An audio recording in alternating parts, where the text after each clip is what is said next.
As a Raptors fan, watching Scottie Barnes play last year was very fun to watch, and he's definitely turning into one of, if not my favorite player in the NBA already. He definitely shocked the NBA last year, coming in and dominating games right away and winning the NBA Rookie of the Year last season just by a hair over Evan Mobley. But what stands out the most to me, at least, about Scottie is just how much potential he has really on both ends of the floor. And even in the offseason, the work that he's been putting in, how he's been getting stronger, his jump shots improving. I think that Scottie's going to absolutely explode this year, take another big leap of development, and show why he's already developing into a star caliber player. So let's get into the analysis on why I think he's going to be so good in his sophomore year. The first thing I want to talk about, the first aspect of Scottie's game I want to analyze today is his interior scoring. And this is by far the best aspect of his game and the part that gets him potential comparisons to guys like Giannis Antetokounmpo, who's potentially one of, if not the best, scorers around the rim that we've ever seen. And really, this is the biggest part of Scottie's game that stands out. When we look at some stats from last season alone, he averaged 9.2 of his 15.3 points per game inside of the paint. He shot about 67% from inside of 5 feet and about 50% from 5 to 9 feet from the basket. So the efficiency stats are around average here, but it is pretty impressive considering a lot of the time this is him creating his own shot and creating his own shot off of the dribble from the post, using his size to his advantage. And for his rookie season, these are definitely some very impressive stats. And I think he also gets a lot of these from what I've seen from getting out in transition a lot of the time. Definitely most of them is from when he's using his body to dominate in the post, but he definitely does a really good job of getting out in transition as well, catching lobs, putting them home. And this fits really well into the Raptors system because we all know that the Raptors really focus on pushing the pace a lot of the time, getting out in transition, getting easy buckets, and allowing their defense to lead the offense. And Scottie does a really good job of this, and especially with how young and energetic he is, he runs the floor a lot of the time, and I think you'll see a lot more of this next season. Now, the important part of this is realizing that even though Scottie's a very talented post scorer and player down low, he didn't exactly get as many opportunities, I would think, last season as he maybe should have because of how, of course, it was only his rookie season. But I think the Raptors need to realize that Scottie is the second best post player on this team next to Pascal Siakam. He is so good of an interior scorer and uses his size to his advantage so much.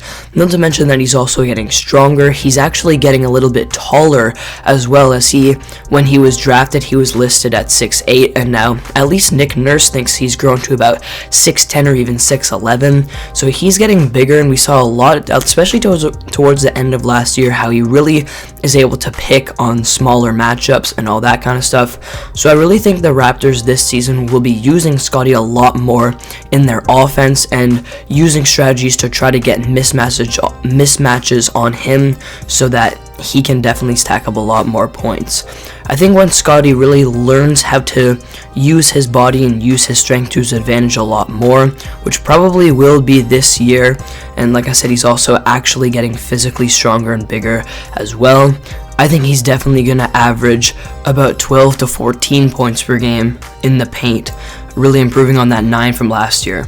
We saw at times last year where Scottie would go on runs of scoring 6 or 8 points in a row and go on runs by himself just from using his strength in the post, dominating, shooting those little hook shots, getting to the rim, just getting easy layups, easy dunks, getting out in transition, those kind of buckets, just picking on mismatches a lot of the time and just going off. And now that I think in his second year he's going to have more confidence, the Raptors are going to have more confidence using him in their offense and allowing him to do his thing in the post.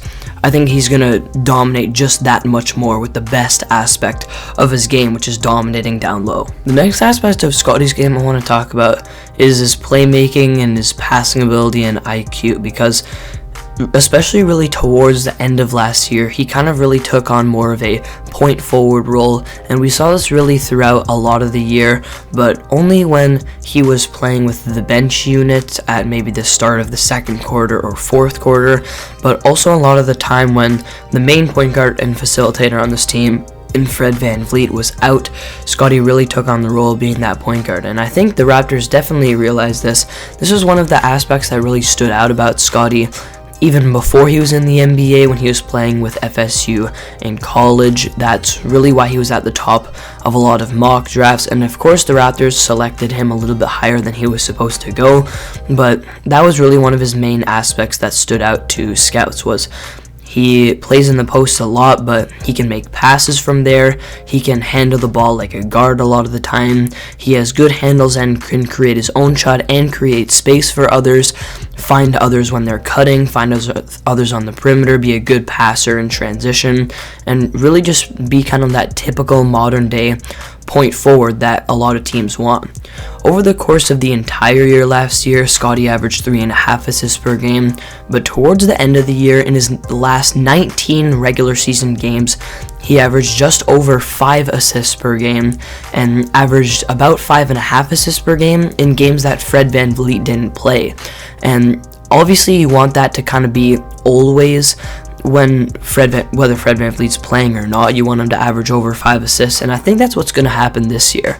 I think Scottie's really going to continue to improve that part of his game. We saw the improvements toward the end of last year, and I think Nick Nurse really realizes that Scottie's really special because of that aspect of his game. It separates him from a lot of the other rookies, and if they use Scottie as more of a point forward a lot of the time, it could be really effective for this team's offense, because now Scottie can have the threat of scoring down low in the post. He's also a respectable mid-range shooter, and I'm going to talk about his three-point shot later on as well, which I think can really improve as well. And then all that and his transition game, his quickness, his handles, you combine that with an elite passing game for the power forward position as well, and all of a sudden you have a dominant player who can really develop into a star. And I think all of this is going to happen next year. We've already seen Scottie's improvements in the offseason. We've seen the improvements toward the end of last year, especially with this aspect of his game, and I think point forward Scottie is gonna really show next year as well. Now let's talk about Scottie's defense, and I know I said his interior scoring around the rim is the best aspect of his game, but that was more kind of offensively. Overall for his whole game, his defense is probably the best aspect of his game. And defensively, players often don't really improve that much drastically or regress that much, because it's more something that you have over your entire career, unless your name is Andrew Wiggins and you just all of a sudden when you go to the Golden State Warriors become an incredible defensive player. But I remember PJ Tucker one time saying that defense is 20% skill and 80% effort. And Scottie Barnes definitely has that effort and energy that he brings on the defensive end of the floor, and that'll always be there. I don't know if his defense is going to necessarily improve that much this season compared to last season, just because last season it was pretty much at an elite level. I mean, he just has so much energy out there, puts so much effort into guarding, and pretty much he can defend 1 through 4 really effectively, sometimes 1 through 5. I mean, he's still going to have trouble against the big traditional 7-footers, but we've seen how he can guard pretty much everyone really well, especially on the perimeter. I mean, he's matched up last year against some of the league's best guards and contained them really well. His length is really effective. He can use that, and just his lateral quickness, his ability to just stay with his defender and pretty much defend everyone on the floor 1 through 5 most of the time. He's really an incredible defender, and it's always going to stay that way. And I think that aspect of his game will be really prevalent throughout his entire career. Now, the last part about Scottie I wanted to talk about is his jump shot, and I think there's going to be a lot of improvement in this aspect of his game. This is definitely his main weakness last year, and I mean, overall as a player, I mean, I don't think I've ever seen a rookie have so much confidence on the court as a guy like Scottie Barnes, but the one area of his game that was slightly lacking confidence was his jump shot. There'd be times where he would just turn away open three-point shots, wide open three-point shots, and he was just lacking a little bit of confidence there. But there was times in the season where Scottie was doing a really good job with his jump shots. I mean, there were games where he would have a lot of mid-range buckets and just be cooking, and that would be his spot for the games. There was a stretch kind of midway through the season, or a little bit towards the start of the season, where he was shooting 40% from 3 pretty consistently. That was looking like a good part of his game. There were some times where he would even shoot 3s off of the dribble and look really confident, and then just other times where the shots weren't falling and then he would stop shooting them.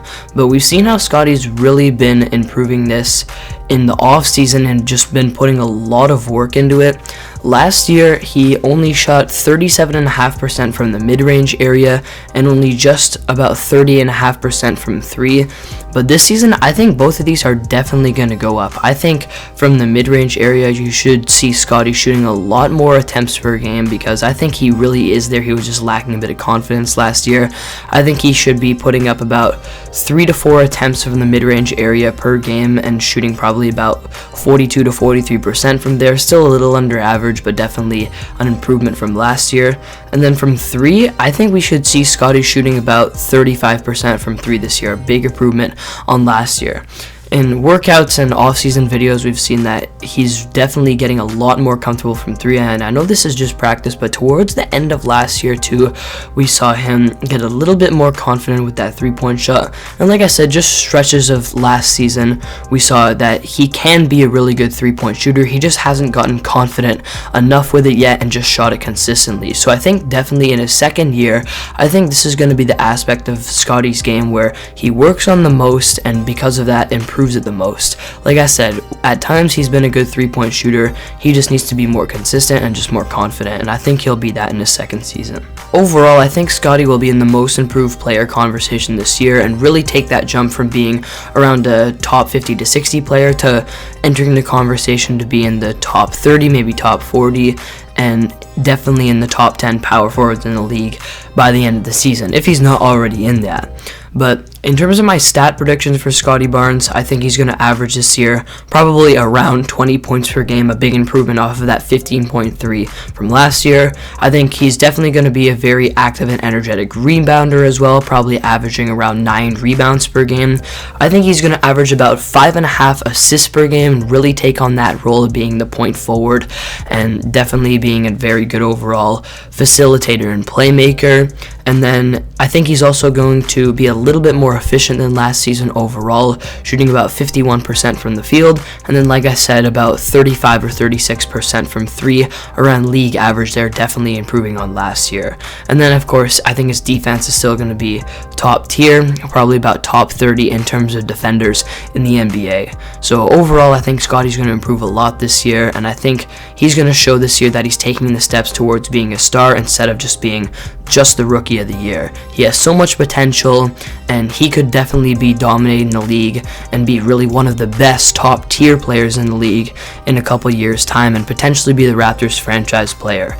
But in terms of this year, I think he's going to continue to improve and show the league that some people are taking him seriously right now as a potential star, but I think at the end of next year, many more people across the NBA community will be as well. So thank you guys for watching today's video. That's all I've got for today. Make sure you leave your comments down below and your thoughts on Scottie Barnes, and if you think he's going to break out this season and show the NBA that he's a future star, and I'll see you all next video.